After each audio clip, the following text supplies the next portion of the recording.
The Holy Gospel according to Mark. Glory to you, O Lord. Yes. When Jesus had crossed again in the boat to the other side, a great crowd gathered around him, and he was by the sea.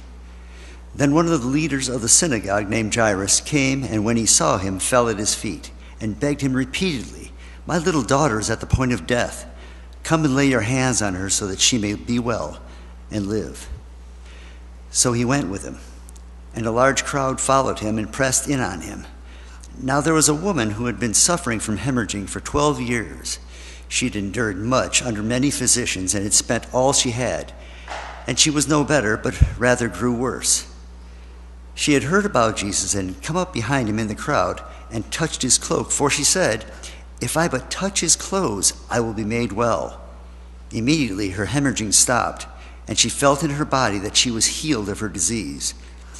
Immediately aware that power had gone out forth from him, Jesus turned about in the crowd and said, "Who touched my clothes?"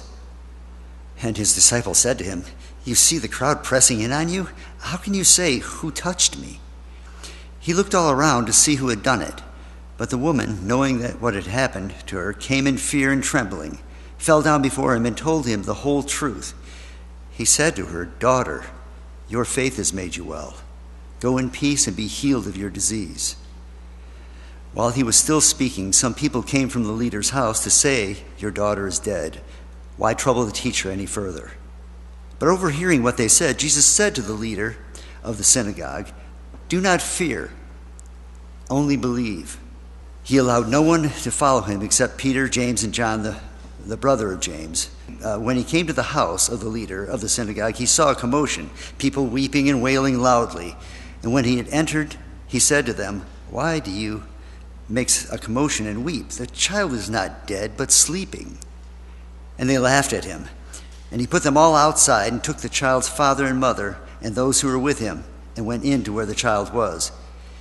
He took her by the hand and said to her, "Talitha cum," which means, "Little girl, get up."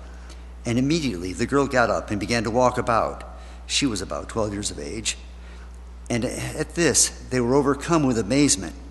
He strictly ordered them that no one should know about this, and told them to give her something to eat. The Gospel of the Lord. Praise to you, O Christ.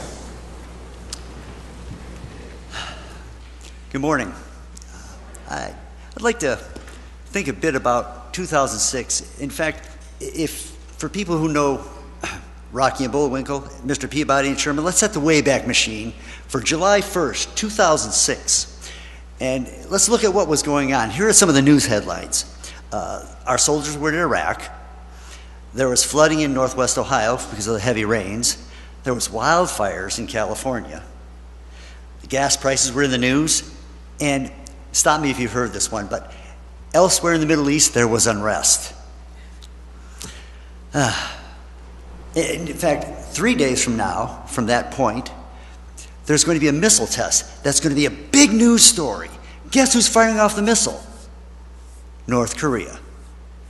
Things have really changed since 2006, haven't they? This is why Solomon says, "There's nothing new under the sun." As we look at the world events, the same things keep happening over and over. Personally, things changed a little differently. Now, back in 2006, I was still a young man. Well, I was younger.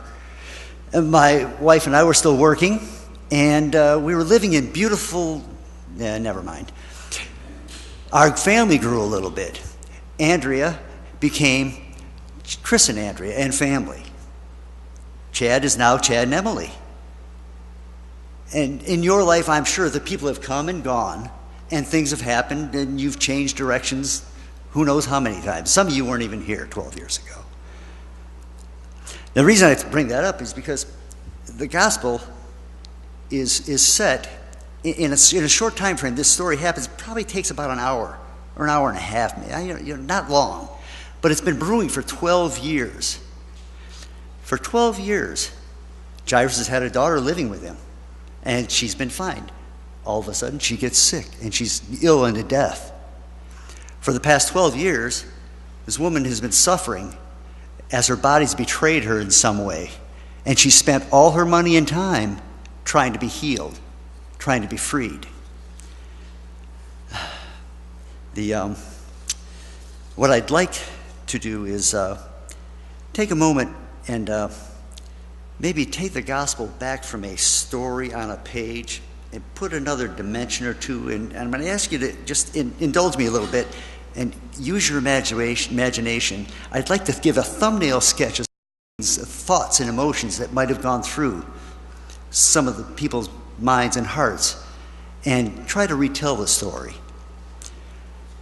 Like I say, you're going to have to use your imagination, because you're the one who's going to have to determine what this story is actually about.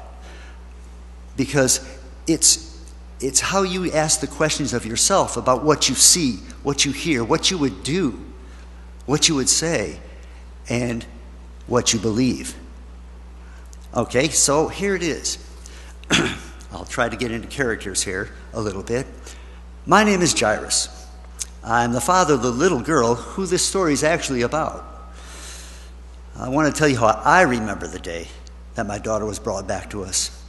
She had recently gotten sick, and it was clear that she was not going to get better. My wife and I were distraught. We were feeling hopeless and alone. We were talking one morning about things in the community. We heard that there was a prophet that had been traveling around the Sea of Galilee, and he was healing people. And my wife, as wives often do, pressed me to go and see him, find out, talk to him, and see if he would come to our house, touch our daughter, and heal her.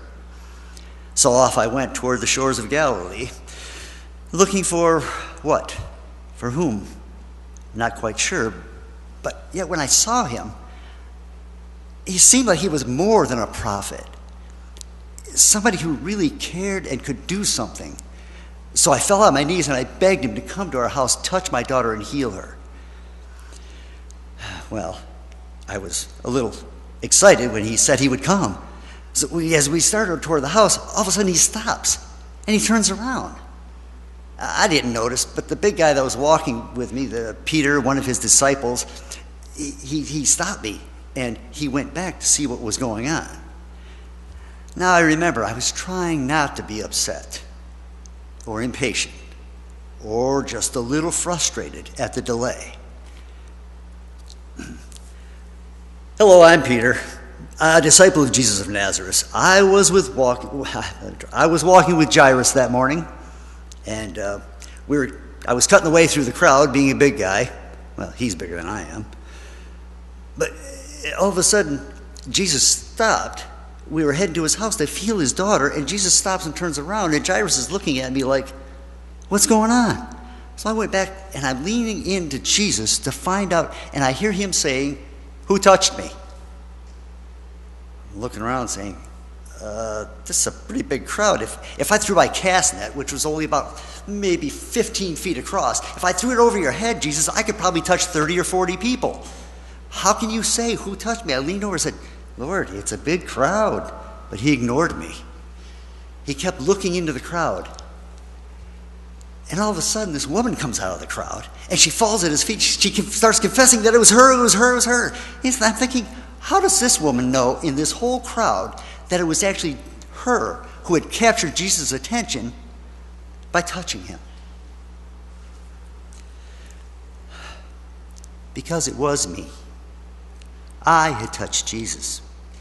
You only know me as a woman who had been bleeding for 12 years. Yet a woman is only a partial description of me, or of any other mother, sister, or daughter. Over those last 12 years, I'd spent more and more of my time and money toward being healed and freed from suffering. But my thoughts, my dreams, my plans for life still lived in my heart and in my mind.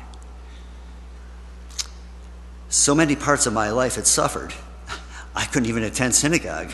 Oh, but I could see doctors. And they were really so ready to tell me what was wrong with me and what I had to do to get healed for a price. Oh, if I could have all the money and time I spent on these quacks. But,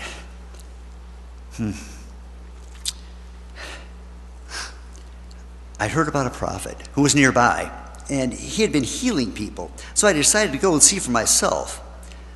And there was quite a crowd. I started thinking, well, maybe there's something to this. And I finally worked my way through the crowd and got close enough so I could at least see him. And when I saw him, suddenly I felt a confidence coming back into my life, into my heart. I felt a confidence that I hadn't felt in many years.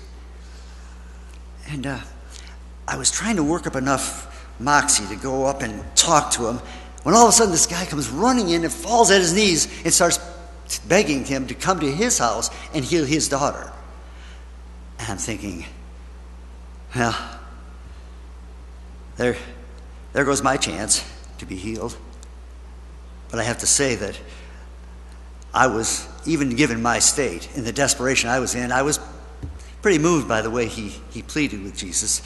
And after all, what was I going to say? Hey, wait. Before you go see his dying daughter, would you take a minute and heal me? Nah, that wouldn't be right. So I decided that I began to believe maybe if I just reached out and touched him. Now, probably not the best thing in my condition to reach out and touch a rabbi, but I thought if I could just touch him, I wouldn't have to disturb him. I wouldn't have to interrupt anybody else. Like, he could just keep going. And I worked my way through the crowd, and I got up. I got real close, and I can't tell you, I can't explain the excitement, the joy as I reached out and touched him.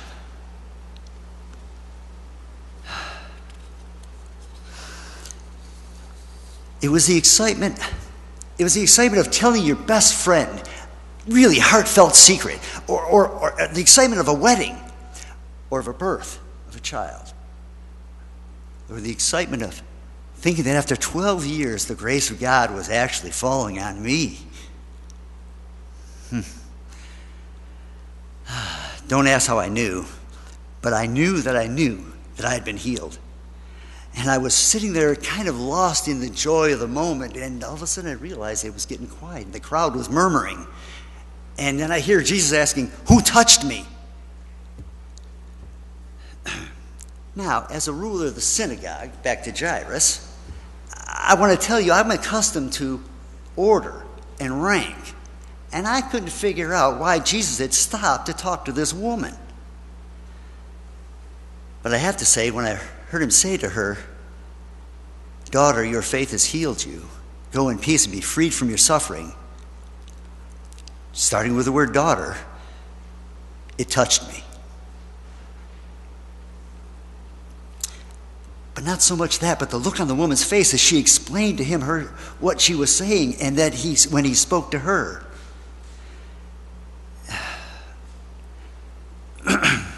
Excuse me. I don't want to croak.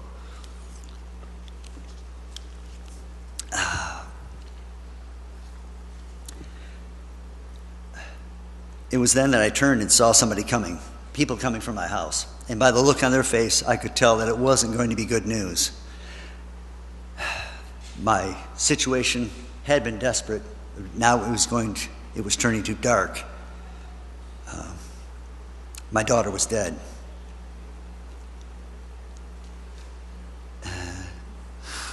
And I hadn't been there.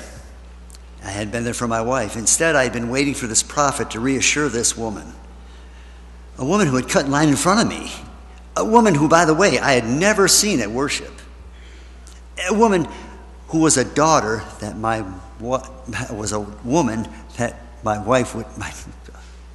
daughter would never become. Despite the news that my daughter was dead, and he and three of his disciples continued to my home. When we got there was friends and family, as well as some professional mourners, making quite a commotion. Jesus admonished them and told them that my daughter wasn't dead, but asleep. And they laughed at him. And suddenly he starts telling everyone to get out, except my wife and I and Peter and two other disciples. We went in to where my daughter lay. He took her lifeless hand and spoke to her. Tenderly, yet with assurance, he said, "Talitha kum." Thinking, little girl, get up? How many times had we spoken those kind of words to her when she was learning to walk, or she had fallen down, bumped a knee, scraped an elbow? I got to admit, those words didn't seem very religious or very powerful until my little girl stood up.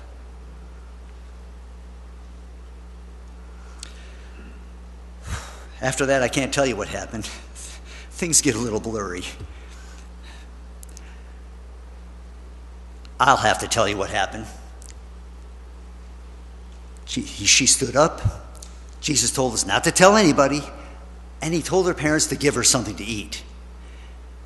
Her parents, James, John, and I, just sat there dumbfounded. And this was not the first time or the last time Jesus would leave me speechless and astonished. I mean, we'd seen him do, healing and speak to people. And here he was raising this little girl from the dead. What did any of us know about faith, the power of God, or his grace?